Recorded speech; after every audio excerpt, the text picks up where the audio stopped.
Dahulunya, Sabah Forest Industry SFI merupakan pemacu utama ekonomi di Sepitang dan menyediakan peluang pekerjaan kepada lebih 1,200 pekerja.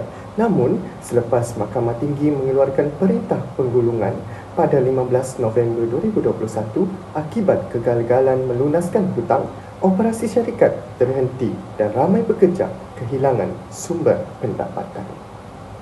Apa yang lebih menyedihkan, pekerja bukan sahaja kehilangan pekerjaan, malah berdepan dengan tunggakan gaji selama 5 bulan, caruman KWSP yang tidak dibayar selama 2 tahun. Walaupun dipotong daripada gaji, serta ada yang hidup tanpa bekalan elektrik, air yang bersih. Selain itu, mereka didakwa diarahkan menandatangani surat layoff setiap 6 bulan sekaligus menimbulkan persoalan sama ada hak mereka sebagai pekerja telah dinafikan. Kes ini menimbulkan isu perundangan yang penting, iaitu sama ada penamatan pekerjaan tersebut merupakan sebuah pemecatan biasa atau boleh diklasifikasikan sebagai pemecatan konstruktif. Sekiranya tindakan majikan menyebabkan pekerja kehilangan hak atau dipaksa menerima syarat yang tidak adil, undang-undang boleh memberikan perlindungan kepada mereka. Kes SFI bukan sekadar kegagalan sebuah syarikat, tetapi juga menjadi peringatan bahawa hak pekerja perlu sentiasa dilindungi dan keadilan mesti ditegaskan tanpa mengira keadaan syarikat. Pemecatan biasa ialah penamatan kerja oleh majikan mengikut prosedur undang-undang, biasanya dengan notis atau bayaran ganti rugi yang sewajarnya. Ia berbeza daripada pemecatan serta-merta yang hanya dibuat untuk salah laku yang serius. Dalam kes Sabah Forest Industry SFI, isu pekerja berlaku apabila operasi syarikat terganggu oleh masalah kewangan, penutupan kilang dan pertikaian lesen. Ramai pekerja dikatakan kehilangan pekerjaan, berdepan gaji tertunggak dan ada yang mendakwa pemecatan mereka adalah tidak adil.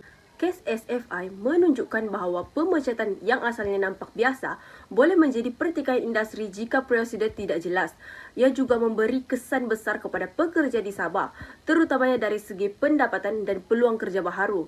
Ringkasnya, majikan perlu ikut undang-undang dan buat siasatan yang telus sebelum pemecatan pekerja. Pekerja pula perlu tahu hak mereka supaya boleh bertindak melalui saluran yang betul jika berlaku ketidakadilan. Seterusnya, pemecatan konstruktif. Pemecatan konstruktif ialah berlaku apabila pekerja meletakkan jawatan yang bukan kehendaknya tetapi kerana tindakan majikan yang telah melanggar syarat penting dalam kontrak pekerjaan. Contohnya seperti gagal membayar gaji atau mewujudkan suasana kerja yang tidak harmoni. Seperti yang kita tahu, menurut kes Wong Chi Hong v. Cathay Organization, keadaan ini boleh dianggap sebagai satu bentuk pemecatan walaupun pekerja itu sendiri yang menyerahkan surat pemecatan kerja.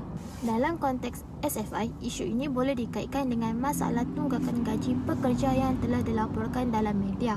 Apabila gaji tidak dibayar untuk tempoh yang sangat lama, pekerja boleh hilang kepercayaan terhadap majikan dan terpaksa berhenti kerja kerana tidak mampu meneruskan kehidupan.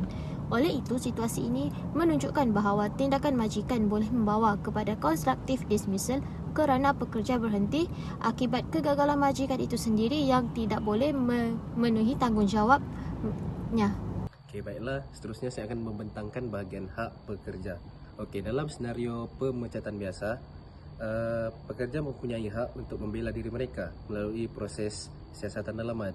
Majikan tidak boleh memecat pekerja secara melulu. Seperti kajian kes yang berlaku di Sabah Forest Industry Sepitang, di mana pekerja diberhentikan atas sebab penutupan operasi dan juga tunggakan gaji.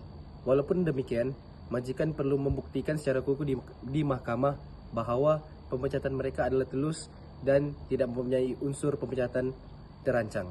Okay, baiklah, seterusnya kita masuk kepada pemecatan konstruktif, di mana pemecatan ini berlaku apabila pekerja dengan serta-merta melucutkan jawatan mereka disebabkan majikan telah melanggar terma syarat kontrak di antara majikan dan pekerja. Sebagai contoh, pekerja di SFI yang gaji mereka ditangguh terlalu lama dan mereka boleh menganggap diri mereka telah dipecat secara tidak adil. Namun, syaratnya adalah mereka perlu menamatkan perkhidmatan mereka ataupun jawatan mereka dengan serta-merta. Jikalau ditangguhkan, mahkamah akan beranggapan bahawa mereka telah memaafkan majikan tersebut. Kesimpulannya, pemecatan biasa berlaku apabila majikan memecat pekerja secara langsung, dan constructive dismissal adalah pemecatan secara terancang yang dilakukan oleh pekerja disebabkan tindakan majikan.